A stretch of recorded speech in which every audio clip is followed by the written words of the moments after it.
What's up, Leafs fans? Welcome to Leafs Digest. As you can see there, new intro for the boys. So Ben whipped that one up for us. We got a nice little quicker intro, get to the videos faster. But for this one here, Goody, we have a really interesting situation developing in Dallas. They're a team that is on the fringe of the playoffs. They're currently 6th in their division. They sit 3 points back of a wild card position, and they're a team that is full of guys who are on expiring contracts. They're older players. They've had their opportunity of trying to get to the Cup. They made it in the first year where there was the bubble. They played against the Lightning in the finals. They lost. And now they're looking at a bunch of different coaching changes they've gone through. Older guys, they haven't seemed to be able to quite figure it out. And John Klingberg in the media the other day, responding to rumors of him being on the trade block, says, "For me as a player, I don't feel like I've been appreciated." He's clearly been unhappy with the contract negotiations going on in Dallas. There's been a stalemate there. He hasn't been able to work towards getting anything done. He has mentioned he would like to return there. He wants to go back. But currently, as a guy who's in the last year of his deal, a $4.25 million AAV contract that is pretty reasonable for a guy who is really good right now, 29 years old, right shot defenseman, 6'2", 180 pounds. Is this a guy that we could see the Toronto Maple Leafs start kicking tires on and try to pursue before the trade deadline or at the trade deadline here? I think they'll kick the tires, definitely. I think that's Kyle Dubas' job completely here, at least to call and see what the offerings are, because it's going to come down to what we need to give up, because John Klingberg would help. He's a right-handed defenseman. He's defensively minded, can put up points, albeit his stats kind of, I would say 3 seasons ago, they've started to decline a little bit steadily, even into now. And he's been a minus the past couple seasons too. Yeah. So John Klingberg, definitely, I get that he needs to face the best opposing talent, so that makes sense and makes it difficult on him, but just hasn't blown me away statistically, and I know he's a great player. I would just worry about what we need to give up in order to get him back, because I don't think we're going to be keeping him after the season. There wouldn't be room for him on the cap. I know that maybe you give up a player that creates that room, but then that's still a pretty big gamble to take. And this guy's probably asking for money because the defenseman rate right now in the NHL is astronomical. Guys are getting paid all above 9 right now. I know Morgan Riley was a great bang for your buck contract, but I'm worried about what he's going to be asking, why the Stars aren't interested in re-upping him. I know they're going a bit of a different direction, but there's a chance here that maybe he's asking a bit above his price, which makes there a good chance we're not going to retain him after this season. And that comes full circle to this whole entire Dubas acquiring rentals, can't hold on to them, hurting the team long term. I just got to be very careful with it, because if we're giving up too much, I really don't think it's worth it. Yeah, and this guy, as we mentioned, his stats, like this season, currently 26 games played, he's got 1 goal, 16 assists, but in the last 5 games that he's played, he has a goal and 6 assists. He has been kicking it up as of recently. You are definitely correct in terms of his plus minus being pretty low. He's been minuses the last couple of seasons, but yeah, his points are a little bit lower this year. I mean, 17 and 26 for a defenseman is still pretty solid. And you look at last year, 36 points in 53 games, and then the year before he had 32 and 58. Like, this is a guy who's scoring a point every other game at least, and for a defenseman, that is great stuff. Now at 4.25, I think it's one of those deals that you could look at as it's pretty manageable to be able to fit in here. There are moves that could be made. There's guys we could drop off to be able to fit that in, and one thing I really look at here, and now when they acquired this player, they weren't in any sort of type cap crunch. It kind of developed after the fact, but remember when Tampa went out and acquired Ryan McDonagh? And it was a really interesting thing, because you're looking at it going, wow, Tampa's D is already really good. And they have Hedman there. And obviously we don't have a Hedman. But just think about, and now, I mean, it's going to sound so stupid and so silly, but think about the upgrade of Klingberg over Justin Holl. And just imagine these D pairings of rolling out Riley Brody, and Riley playing as he is right now. He's been elite right now. And it kind of relates back to where we were with Jack Campbell last year of, is Jack Campbell elite? Well, maybe he hasn't been before, or maybe Riley had this lull period where he wasn't. But right now, right this minute, he is. And he's playing at that caliber. He's playing at that elite level. Not a Hedman level. I wouldn't give him that. But he's playing as a top-tier defenseman, and so you got to give him the credit.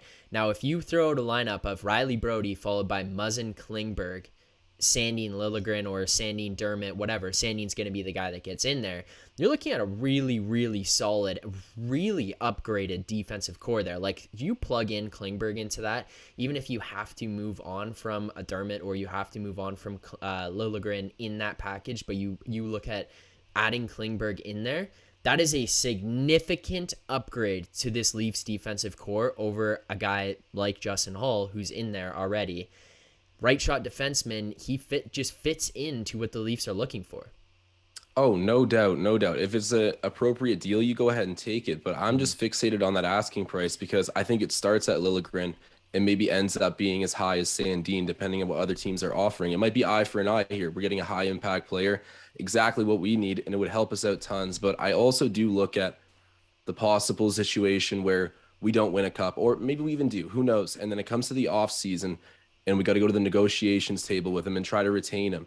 There's a good chance that if we traded for him, we did walk away from a Sandin or a Liljegren, and then they're gone. And at trade deadline, I'm going to assume he's gone because I think he could go out and get like 6 to 7 million AAV next season. Some team will give it to him. That's the asking price of a good defenseman right now. And he's proven that he's that. And I didn't mean to slander his point totals too much recently. What really stood out to me is that he's been a minus consistently. Yeah. Of course, he's got to play the other team's best competition. You know, I've already said all this, but the whole point here is Klingberg, I think, is going to be too high of an asking price to get into the cap this year. I don't think we can do it because we're going to need to offload someone that could hurt us long term. And this team's already doing well. I don't feel pressed to make that many crazy changes. Little upgrades for sure. And if this is like something we pay a little price for, I'm in. I just think that the reality is it's got to be like a Sandin and then maybe a draft pick, something like that. That might be a little bit aggressive, but you get what I mean, that they're going to go for a really young, valuable piece and then probably draft compensation because that's the direction they're headed. Yeah, now I would think that Sandin would be off the table no matter what's going to go on here. I understand the concern about it, but I would strongly think that he's going to be off the table no matter what deal gets presented to Dubas, to Shanahan. Like, it's going to be a no-go. Unless, I mean, you're looking at, we're going to go and acquire Victor Hedman, but that's obviously not going to happen. It's just like, to them, I would think that's a non-negotiable. Sandin is off the table.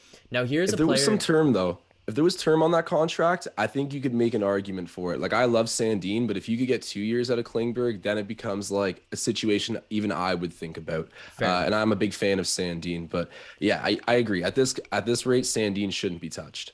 Now, okay, so actually, before I even get into one of the players to consider in that trade package, but would you not, if they win the Stanley Cup and then he decides to move on in the offseason, is that a fair trade-off for you?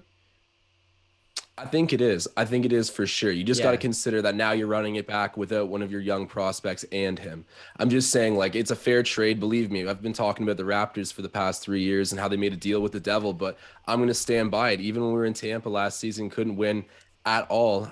I sat there and said, whatever, man, we got a championship and that's worth it. That's what you build for. If the same thing happens with the Leafs, then I'll stand by the road and cheer, and I don't care. We can go right back to the lottery the next year. Obviously that won't happen, but if we win, you're right. It was worth it completely. I'm just still looking at it from that practical day-to-day value of a player. Like, you will need to explore re-signing him after that season. It's just a reality to keep in mind that regardless of how far you push this season, you're going to have these issues right after. That's just something to keep in mind, because we criticized Dubas and Shanahan for it before. How many guys have walked away from this team in the past few years? Like 15 or something that we've picked up as rentals, haven't been able to retain them. No, I don't disagree that it would be something he would walk away after the fact, but I think if you're going to push towards being able to compete or win a Stanley Cup, if you're able to get a guy like that in here right now, I think that's kind of where you go with it, especially considering how Matthews and Nylander are kind of approaching the ends of their contracts here. You're going to have to pay Jack Campbell next year. You're going to have to pay a bunch of different guys. Who knows where this team is at? I mean, you look at Jason Spezza and how he's playing right now. He's a guy that you and I fell in love with for what he's done in Toronto, but he's an older guy. How much longer does that last? And then you are getting extreme value out of what he's doing. So then how much longer can he sustain that? You don't know at what point the wheels are going to fall off there. But now moving to kind of a player that I think, and this is full just like conspiracy theory or just pulling this one like out of thin air to think about this, but do you know who Dallas has who was a Calder finalist last year that would be an interesting kind of situation for, hey, maybe the Leafs could move this guy and maybe he wouldn't fit in here because and it would work in Dallas? But do you know who that guy is that was nominated or finalist for the Calder for Dallas? I knew they had one. I can't remember who it was. It's I can't remember his Jason name. Robertson. Oh, okay. Nick That's Nick Robertson's Robertson. brother. Yeah, Nick Robertson's brother. Okay, that's right. Now, Wow. Okay. obviously, it's not every team in the NHL or every team in pro sports is looking, going, oh, yeah, it would be so great to get brothers together. But a high-end prospect like Nick Robertson, maybe that's a situation where Toronto and Dallas can both look at it and say, hey, we're getting John Klingberg. We're moving on from a guy who hasn't really cracked into our lineup yet. He may not get to in the next couple of years because we have all of these really strong, high-performing key players who are going to fit here for the next couple of years. You look at, they're probably going to want to bring Kasha back. They're going to want to bring Kampf. And then even look up and down. You're not fitting in past Matthews, Marner, Nylander, Tavares. Kerfoot's got some more term on his deal. Like, there are guys he cannot jump past in this lineup. You hope at some point maybe he could, but it might not even be next year. Whereas Dallas could look at this and say, yeah, he's not an extremely good player right now, but if we give him the time, we give him minutes, we give him opportunities, and he comes here and he plays with his brother, he's going to be comfortable. He's back in the States. He's getting these chances. That could be a situation where both teams walk away from it feeling good, feeling happy about it. And we've seen Dubas make deals and move guys around and pick guys up, a.k.a. Kyle Clifford, bring him to Toronto for almost like the goodness of his heart, right? And he'll mix that in there. And yeah, you don't want completely soft moves, but you want a little bit of a killer in your GM. Now, that being said, if it can work to your benefit or work to your advantage, I think you go ahead and take it. And we haven't seen much out of Nick Robertson in the past 3 years he's been here. So just to reiterate to everyone, what you're proposing right now is that Nick Robertson could be nice trade bait to try and get Klingberg into Toronto. Yes. I agree completely. And from a few different standpoints. I didn't think about that, but wow, that's a really good idea. And I'm still high on Robertson. So the idea of that happening, actually, it hurts, man. I think he'll be a 20-goal scorer in the NHL at some point. That might be an ambitious prediction given how he started his career, but he's had some bad luck. Even in the playoffs, he was buzzing. I just felt like he didn't have the puck luck. It will work out for him, and especially if he gets a change of scenery and some more comfort and someone like playing with his brother. I think that another reason that Dallas might like this is, especially like we've learned that NHL is, they want to market, they want to build up the game, and in the South, that's where it needs to be done the most. And in places like Texas, where it's specifically Dallas, getting brothers on the team, that adds an extra storyline to the hockey game that's going on. It's just like a little thing that you can push in the media, right? It can be a thing on social media. It can be reported on. They interview the brothers, like stuff like that. I think brings in more viewership to the game. Just having additional storylines to it. And I think a team like Dallas definitely needs to continue to market the game of hockey down there. So I could see it from a publicity standpoint as well. I think that's a smart trade, Phil. I could see that happening for sure. Now, you'd obviously have to move on from money, including Robertson, because moving Robertson solo or moving Robertson in picks is not going to be sufficient in this. You're going to have to go Robertson and a roster or multiple roster players. But that's where you get into, okay, Robertson, can they take on Hall for the next year? Like, would they be willing to do that? Because they're going to want to get pieces back for Klingberg if he ends up being unhappy and isn't going to re-sign in Dallas. They're not going to want to walk away from this with nothing. It would be a chess move if they went ahead and acquired Robertson and Hall, because not only will you have a young guy who's now going to impact, but you can guarantee you're going to be in the lottery with Justin Hall playing second line defensive minutes. So that would just be a complete chess move. It would make the money work. You get your great young prospect, and then you get another one because Justin Hall's out there playing defense. Yeah. There you go, man. And you get to brand the brotherhood of the two guys on the team. It's a win in Dallas media. I like it from a lot of standpoints. Throw in Justin Hall, just everybody's happy. And I just think, like, you look at $4.25 million, and that's not out of the realm of possibilities to be able to make it fit. If he's a guy that's sitting at 6, 7, it's like, okay, wow, this is going to be way too hard. But 4.25, you can find a way. Like, you can find Yeah. a way to fit that. Might need to send someone to Robidas Island, but Yeah. But hey, man, if it's gonna benefit this team, if you can move on from guys to be able to get them there. And I think there's going to be other teams around the league looking for certain players, looking for positions that you might be able to move on from money elsewhere. Like, Edmonton's starving for a goalie. Could Peter yeah, Mrazek be a guy that goes out and we kind of acquire not much in return? Like, and I'm not saying that specifically. That's obviously the best case scenario for Toronto to be able to move on from things. But there's teams looking for goalies. Jack Campbell is proving to be a Vezina candidate. I mean, how many minutes did you see Vasilevsky's backups play when he was on those runs over the last two cups? Virtually none, right? I was gonna say they just rode him. Yeah, and you're riding that guy. And then if you're going outside of him, we know we have a guy who's at least as reliable enough to be able to go in the net in Joseph Wall. Like, we've seen him win games for the Leafs here. He's got shutouts. And then you're looking at, okay, maybe we can find ways to move on from money elsewhere and fit that Klingberg contract here. I think it's definitely possible. And like, I don't know, you already made moves to get Nick Ritchie out of there. Very convenient, clears waivers. So you still get utility out of the player without that big price tag. So that's helping the cap relief. And then you're right. If we can offload a goaltender, no offense to Peter Mrazek, a lot of people, Phil, asking us about how we feel about that signing, because when we said Kyle Dubas got 3 of the 4 signings correct, we did exclude our guy Peter Mrazek, and I got to say, I think it was still the right move. I think we did specify forward signings. Did we specify it wasn't with goaltenders? Yeah. Okay. Well, either way, I think that it was still the right move by Kyle Dubas. It's like it maybe would even turn out to be a brilliant move come the second half of the season and he gets hot. Like, he's experienced goalies. Like, I never read too deep into the dips and never too high into the, into the jumps up on the chart, whatever you want to say. That when their stock improves, everything comes with a grain of salt with a goaltender. Guys like Jack Campbell, who would have predicted this happening? Zack Fucale's in the net now in the NHL. Like, what's going on there? It's like, I find the goaltender overturn and who gets like that top respect, it happens a lot. Like, I don't know. You can ride guys into the playoffs, like what Pittsburgh did. So I'm not too worried. I think Peter Mrazek would still have value in the league, especially if you're just trying to bury his contract. Someone will help you do that. And I think Edmonton's a good team to point out. And that would give us the relief to bring in a guy like Klingberg. I think there's ways to do this, man. And the Leafs definitely will check in on it. And I got to say, I feel a little bit more optimistic about this trade, knowing that we would just be giving up a player and Robertson. And I know this isn't like anything that we've heard rumored, but I think your head's in the right space here, that they're building for the future. We're building for literally this year. If we give them a guy that'll help brand their team, actually be a really high impact player, like, I'm not gonna lie, this could look dumb on the Leafs at some point. It has that potential. Like, Nick Robertson's really good, and he'll get the ice time there immediately. Who knows? I think that when you're contending, you got to take those risks, but we'll see as it develops. And I do like the idea of sending the brother down there to unite with the other Robertson. I think there's just a lot about Klingberg that makes sense. And you look at guys like, people say, yeah, go and acquire Sherratt, and we did a whole video on it. So if you haven't checked that out, you can go and watch it now.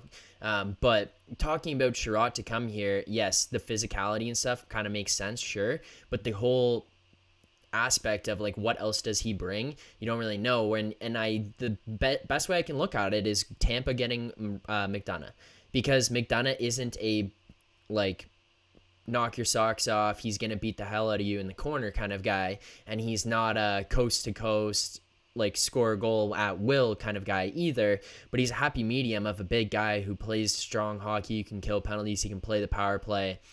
He brought a lot to Tampa in his all-around game, offensively, defensively, 5-on-5, like odd man situations. He was very, very good for them, and he did not fit into the top 2. And now Klingberg might be a guy who could fit into the top 2. I'm not saying he wouldn't be that caliber, but he significantly just increases the overall value of your entire decor as a whole. And if you could bring a guy like that in, you could find a way. That is the type of guy who is a game changer. Like, that is the type of acquisition that drastically changes the look of your franchise, the look of your organization going into a playoff run. He significantly changes things there.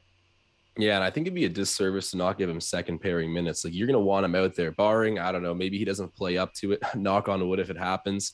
But no, I think he's got to get those minutes if he comes to. The Leafs are going to want him for a reason, and he's very experienced. As much as, like I said, the dash has been a concern, it makes sense because he faces that top competition. He's great. The Ryan McDonagh comparison is interesting, right? Because we're not that Tampa Bay kind of blue line deep. I'm very surprised he didn't get second pairing minutes when he showed up because he was the Rangers captain. He was that guy, and he plays really good hockey. But that just is a testament to how deep their blue line is. But to get ours into a situation where we have that kind of, not exact depth, but the kind of depth out of your back door to go and run on a championship, like I really love that idea, and we'll at least kick the tires on Klingberg right now. Yeah, and we've proved we have some prospects, we have some enticing guys that could fit in there. Robertson, I mean, you look at Amarov, guys we've just drafted, Knees, Voigt that we just signed to an entry-level deal out of Sarnia. We have some goaltending depth here that is showing that we didn't really know we even had before. There are guys in this system that are emerging as players that could just be valuable NHL players at some point. And Dallas, as a team that's looking to potentially rebuild and shake things up down there, this could be an opportunity for them to go and acquire a bunch of guys that actually have an ability to make an impact in the shorter term. Although we don't have as many picks available to us, which is kind of been something we've been clowning on, it is that opportunity presenting itself. Now, I guess that's kind of all we got to say about Klingberg here and his ability to impact the Leafs, whether or not they could acquire him, what those packages might look like going the other way, and what his money value would be. Now, one final thing that I do want to tease a little bit, and it's a video we can put out a little later on. If you want to watch this video, make sure you hit that subscribe button. Make sure you like and comment. Let us know if you think Klingberg could come here. But Josh, one player, he's also on Dallas, who's going to be on the trade block. A veteran guy, incredibly skilled. He's younger than guys we have with Spezza and Simmons. He's has some really, really quality leadership skills. Joe Pavelski. He's going to be on the block. That is a guy, if you're looking for leadership, you're looking for overall character, and you're looking for current ability to play, that's a guy that could go out there and just change the entire outlook of your forwards, like a Blake Coleman. I think Pavelski, Blake Coleman's great, and especially in the role they had him, but oh my God, Pavelski's still so good.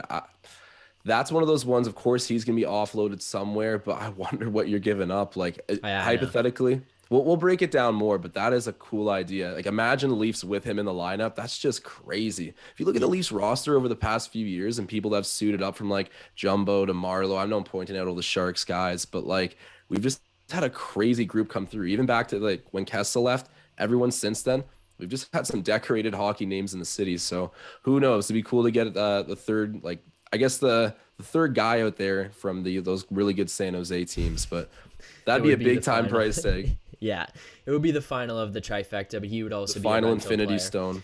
But Leafs fans, let us know what you think. Is it possible that we could get John Klingberg to the Leafs? Do you guys want to see John Klingberg here in Toronto? Would he fit in? Do you guys think would have to go the other way? What kind of players would we have to trade? Are Goody and I way off on our predictions of what his value would be? Are we spot on? Are we giving up too much, too little? Let us know in the comments. Hit the subscribe button, like this video.